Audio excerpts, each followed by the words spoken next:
A member of President Trump's legal team, author of Conviction Machine, her name is Sidney Powell, a very respected prosecutor from, I believe, the 5th District.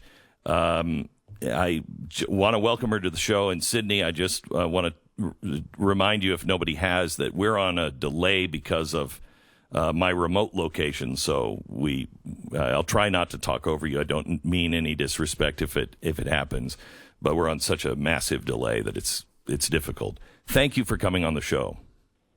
Oh, my pleasure, and I understand the delay issue. No problem. Okay. So you went through absolute hell with General Flynn for 3 years, and you were facing the same kind of criticism that you are now. And in the end, we find out that what you were defending and who you were defending was absolutely true. Trump has kept his promises to be the guy who is the warrior for the American people.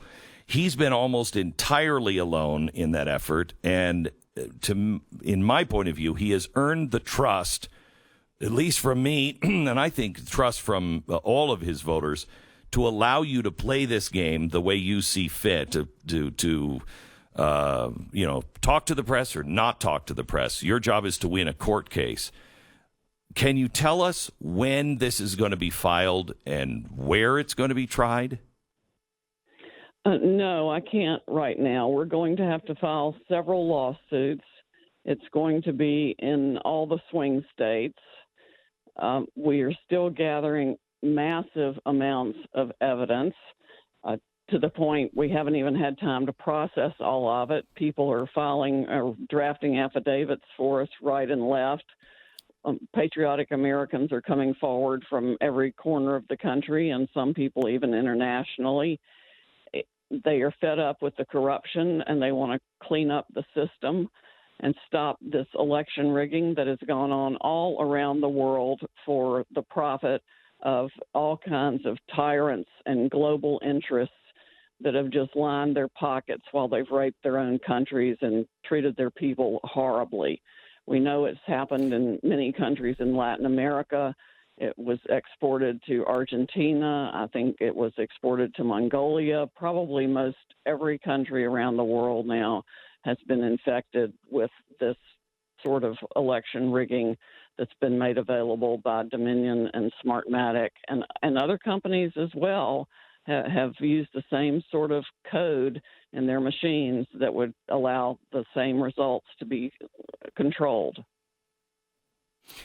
Okay, so let's talk about Smartmatic and Dominion. You laid out the connections or affiliations with Venezuela.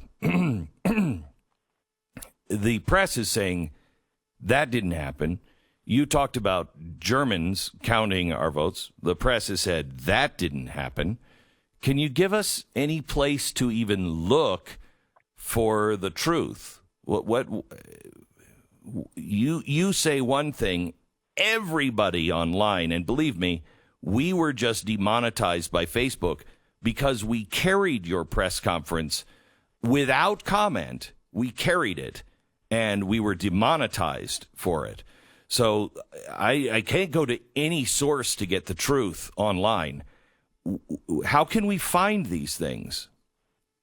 Well, we will start putting documents online and sending them to people like you as soon as we possibly can. I would hope that we could start that by this weekend. We've just been taking in information, not just through a fire hose. It started through a fire hose, and then it became a tsunami.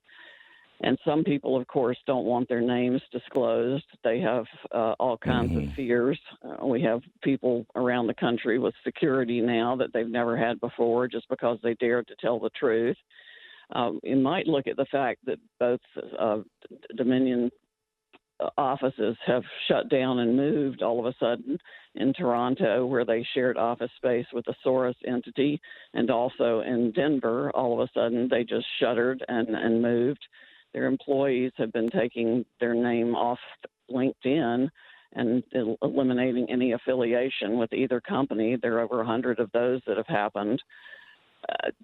it's, I mean, we've unearthed a global criminal conspiracy that is just mind-blowing, and we've only scratched a tip of the iceberg. The servers at Seidel in Germany were confiscated the other day. I'm hearing it was our forces that got those servers. So I think the government is now working on an investigation of what really happened. But we're getting in evidence also that there were lines into the servers from 4 foreign countries, all extremely adverse to the interests of the United States.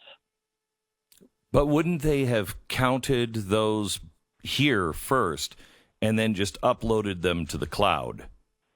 Yeah, on those servers, maybe perhaps in Germany. Right. There were multiple ways of doing the alterations of the votes. The person sitting at the data center where their votes are coming in can do it. They can watch them real time and change things. They can put an algorithm on the system across the board that does the initial shifting, and then in each data collection point, which is best we can tell for the major alterations, were the Democratic-controlled, politically corrupt strongholds in the country, cities like Detroit and Philadelphia, for example, and Atlanta. By the spikes in the data, the statistical experts and mathematical experts can tell you exactly when the anomalies occurred that are statistically impossible.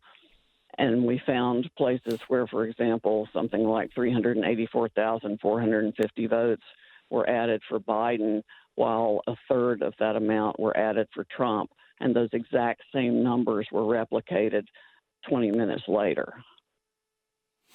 So I talked to a Silicon Valley expert on Monday, another time we were demonetized this week. And I asked him, I said, can you tell me the odds of these kinds of things happening? He said, Glenn, when he reported back to me, he said, I didn't have to go further than the user manual for Dominion. He said on page 456, 57, and 8, he said all of these things are not design flaws. They're designed. And it says in the manual that the risk is very high. So yeah. Are we grabbing the software from these precincts? Is there any record that we should be seizing? Yes, the government, frankly, should be seizing every single machine. There should have been search warrants run already on Dominion offices and operations centers. Why none of that has been done is beyond my comprehension, other than the CIA or some other 3-letter agency has known for a long time that this was going on, and behind a lot of it, if not facilitating and operating a lot of it. I don't know. But I do know this: it has defied the will of the American people and people around the world who have thought they were legitimately voting and their vote was being counted for the candidate of their choice, when it turns out it wasn't their choice at all. And I can't even express how angry this makes me, from whatever the involvement of our government is, to its failure to do anything now, to its promotion of it around the world, or turning a blind eye. Whatever it is, it's absolutely hideous and appalling and un-American and contrary to everything our founders set this country up to be. Well, we know that Soros is involved in some countries with these people, and quite honestly, the State Department doing these things. So let me ask you: we've reached out to the Department of Homeland Security. We've reached out to states. We do not get a response from anybody. We've asked these questions. Has your legal team investigated, or have you asked for subpoenas in court to be able to seize these things? So far, what the campaign has been filing have been largely election challenges. And they don't, as far as I know, I'm not an election law lawyer for starters, but my understanding is there have not been any process yet pursuant to which they could issue subpoenas. There are different entities that have secured the machines to protect them at our request. I mean, we're just civil lawyers trying to do the right thing here when the government has ignored it or helped it along for at least 2 decades. I mean, we know we have a firsthand, totally credible witness who has given us a lengthy affidavit. He was sitting at Hugo Chavez's right hand from the inception of this machine and equipment and operation through its execution for years. He's been in the control room where he saw it happen. Their own book, their own manual, as you say, lists all these things as features. You can take votes and put them in a file called an adjudicative file and then just throw it away. So you can cull out all the Trump votes you want, put them in that file, and put it in the trash bin. It is remarkable what they have designed. It's so crooked. Let me go back to something Mayor Giuliani said. He said, we have proof of more than double the amount of votes to overturn the election. Do you know, is this from affidavits or is there evidence that the team has dug up that confirms what the witnesses have said? It's a combination of things. It's the data that we've been able to get from certain precincts. That's another thing. We need the granular data in lots of places, and it takes, frankly, a bit of time and effort to go through the data and do the analysis. It's not something that can be done in 5 minutes. We've talked to probably over 500 or maybe even 1,000 witnesses by now. I don't even know what our affidavit count is. Rudy has one set and I have another, and then we share them with each other. So we haven't even had time to read all the affidavits that our lawyers have collected.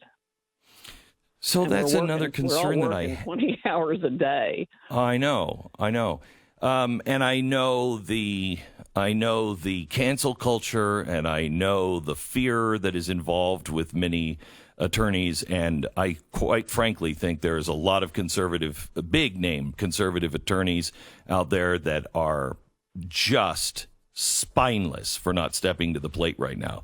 But I understand what you're going through, which brings me to a fear that I have that, you're building the most important case. If half or 25% of what you guys said yesterday turns out to be true, this is the biggest crime in American history.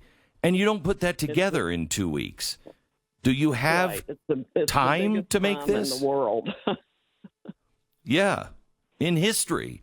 Do you have time to do this? I think we can get it done. In fact, we already have collected more evidence than probably half the prison population is in prison for right now. It's just a matter of tying it together in a way that's digestible. And we're in the process of doing that as we speak. And I'm hoping we get something filed by next week that starts outlining and proving the overall fraud.